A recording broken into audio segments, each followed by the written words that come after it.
Charles and Tabitha, this is Nana Dee out on the farm.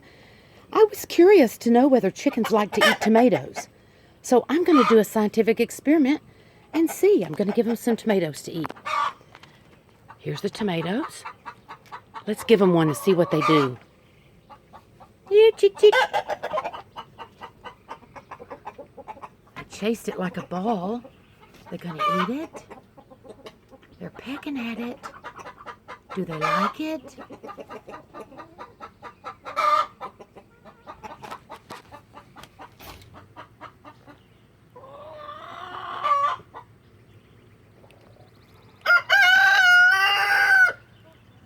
I can't tell what they're doing.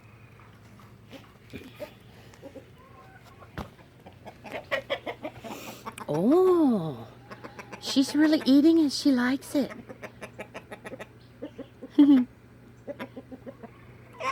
Now that she likes it, all the other chickens want it too, don't they? Look.